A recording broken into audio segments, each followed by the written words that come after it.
जंगल के पास ही एक छोटे से गांव में आनवी नाम की प्यारी एवं दयालु लड़की रहती थी। उसे जंगल के जानवरों से बहुत प्यार था, खासकर हाथियों से।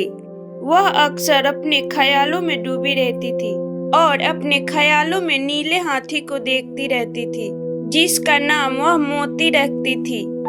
एक सुबह आनवी खेलते खेलते जंगल के काफी अंदर चली गई। अचानक उसे वहां झाड़ियों में कोई भारी सी चाल सुनाई दी। आनवी ने डरते हुए आगे जाकर देखा तो सामने वही नीला हाथी खड़ा था, बिल्कुल वैसा ही जैसा उसके ख्यालों में आता था।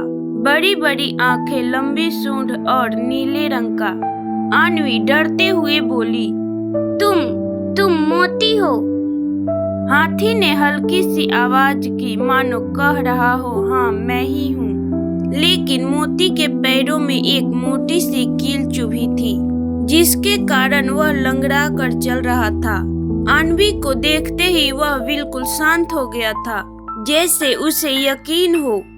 आनवी ने बड़े प्यार से कहा, रुको मोती, मैं मदद जरूर करूंगी। वह धीरे धीरे उसके पास गई और उसके पैरों से कील निकाल दिया। मोती दर्द से चिल्लाने लगा। थोड़ी ही देर में उसके पैरों का दर्द ठीक हो गया। मोती ने आनवी को धन्यवाद बोला। तुम्हारा बहुत बहुत धन्यवाद आनवी। चलो आनवी, आज मैं तुम्हें जंगल की सैर कराता हूँ। आनवी ये सब सुनकर खुशियों से खिल उठी। दोनों साथ साथ जंगल की सैर करने निकल गए। मोती बोला, चलो मैं तुम्हें फूलों के बगीचे दिखाता हूँ। दोनों बगीचे की ओर चल पड़े।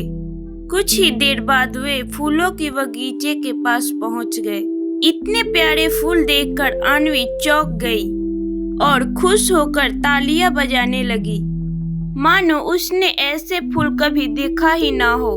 मोती बोला, चलो आनवी, मैं तुम्हें इससे भी अच्छी जगह लेकर चलता हूँ, जहाँ तुम देखोगे फूलों के पास सुंदर झरना। आनवी बोली, चलो फिर तो देर किस बात की। दोनों साथ साथ चलने लगे। कुछ दूर चलने पर वह झरना आ गया। झरने को देखकर आनवी चौंक गई। उसने अपनी जिंदगी में ऐसी झरना नहीं देखी थी। आनवी बोली, तुम्हारा शुक्रिया मोती, तुम मुझे इतनी सुंदर जगह लेकर आए। मैंने तो सोचा भी नहीं था कि इतना सुंदर जगह होता है, और आज से हम दोनों एक अच्छे मित्र हैं। मोती बोला, तुमने मेरी मदद की है, इतना तो तुम्हारे लिए कर ही सकता हूँ। और ये भी सच है कि आज से हम दोनों एक अच्छे दोस्त हैं।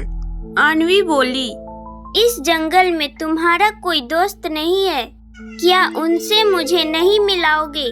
मोती मुस्कुराते हुए बोला, क्यों नहीं, इस जंगल में तो मेरे चार दोस्त हैं। चलो मैं तुम्हें उनसे मिलाता हूँ। दोनों गुनगुनाते हुए चल पड़े। कुछ दूर जाने पर मोती के चारों दोस्त खड़े थे। लोमड़ी मुस्कुराते हुए बोली, आनवी, तुम एक बहुत अच्छी लड़की हो। तुमने मेरी दोस्त मोती की मदद की। आनवी मुस्कुराते हुए बोली, ये तो मेरा फर्ज था। खरगोश टुन्नू बोला, अरे आनवी, तुम तो आज से हम सब की दोस्त हो। क्या तुम हमारे साथ खेलना पसंद करोगी? आनवी मुस्कुराकर बोली, क्यों नहीं, जरूर। सारे मिलकर नाचने लगे, क्योंकि उनका दोस्त मोती सही सलामत पहुंचा था। फिर आनवी बोली, अरे दोस्तों, काफी देर हो चुका है, अब मुझे घर जाना चाहिए। तुम सब अपना ख्याल रखना और मिलने आते रहना। आनवी सबको अलविदा बोली और चलने लगी। मोती और आनवी घर पहुँचे। आनवी बोली, दोस्त मोती, तुम अपना ख्याल रखना, मैं हमेशा तुम्हें याद करूंगी। मोती बोला, तुम भी अपना ख्याल रखना, मैं तुमसे मिलने आता रहूंगा। अब मैं चलता हूँ। मोती वहाँ से चला गया। आनवी मायूस होकर घर चली गई। उस दिन के बाद से हर रोज मोती और उसके दोस्त आणवी से मिलने आते और खूब सारी मस्ती करते और हमें बताते कि दोस्ती में छोटा या बड़ा नहीं देखते, हमेशा मिलजुल कर रहते हैं।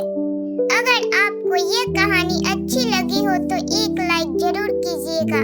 मिलते हैं फिर अगली वीडियो में ऐसे ही मजेदार कहानी के साथ।